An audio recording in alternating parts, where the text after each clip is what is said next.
સુરત શહેરમાં તાવતે વાવાઝોડાથી કાચા પાકા મકાનની સામે ખેતી પાકને પણ ભારે નુકસાન થવા પામ્યું છે. ડાંગર, કેળા, કેરી સહિતના પાકને પણ નુકસાન થવા સાથે પશુપાલકોને પણ નુકસાન પહોંચ્યું છે. વાવાઝોડા સાથે આવેલા વરસાદને કારણે પશુપાલકોને ઘાસચારો હાલ પલળી ગયો હતો. ઘાસચારો પલળી જતા પશુપાલકોને નુકસાન થવા પામ્યું છે. તેમ છતાં સરકારે પશુપાલકોને થયેલા નુકસાન સામે કોઈ પણ પ્રકારનું વળતર નહીં ચૂકવતા નુકસાનીનો સર્વે કરી વળતર ચૂકવવા માંગ કરી છે.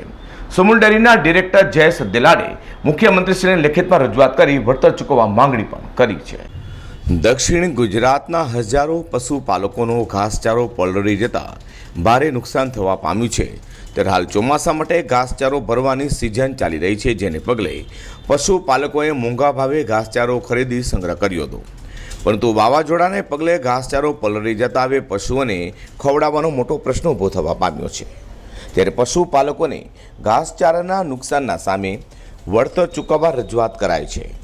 રાજ્ય સરકાર દ્વારા જે રીતે વાવાઝોડાને કારણે મકાનમાં થયેલા નુકસાનનું વળતર ચૂકવવાની જાહેરાત કરી છે, તે જ પ્રમાણે આગામી દિવસોમાં તે અંગેની જાહેરાત કરીને જિલ્લા પશુપાલન વિભાગ દ્વારા સર્વે કરવાની કામગીરી કરીને બને તેટલી ઝડપથી વળતર ચૂકવવાની વ્યવસ્થા કરવામાં આવે તે ખૂબ જ જરૂરી છે. વાવાઝોડા સમયે પશુઓના તબેલા પડી ગયા હોય કે પછી અન્ય કોઈ કારણસર પશુપાલકની ગાય ભેંસ મૃત્યુ પામી હોય તેવા કિસ્સામાં સરકારે 30,000 રૂપિયા વળતર ચૂકવવા આદેશ કર્યો છે. પરંતુ આજે ગાય ભેંસની કિંમત 80,000થી લઈને 1.5 લાખ રૂપિયા સુધીની છે. ત્યારે 30,000ના વળતરને બદલે પશુપાલકોને 60,000 રૂપિયા વળતર ચૂકવવા માંગણી પણ કરાઈ છે. તાવતે વાવાઝોડામાં પશુપાલકોના તબેલાને નુકસાન થયું હોય તો તેઓને ફિક્સ 2100 રૂપિયા વળતર આપવા સરકારે જોગવાઈ કરી છે. પરંતુ તબેલાને નુકસાન થવાના કેસમાં 2100 રૂપિયાનું વળતર ખૂબ જ ઓછું હોવાથી પશુપાલકોને થયેલું પૂરેપૂરું વળતર ચૂકવવા રજૂઆત પણ કરાઈ છે. Jayesh Patel, director Sumul dairy. હાલમાં થયેલા વાવાઝોડામાં સમગ્ર ગુજરાતમાં ખેડૂતોની સાથે પશુપાલકોને પણ ભારે નુકસાન થયું છે. પશુપાલકોનો સૂકો ઘાસચારો આ વાવાઝોડાના વરસાદને કારણે ભીંજાઈ ગયો છે અને સંપૂર્ણ નષ્ટ પામ્યો છે.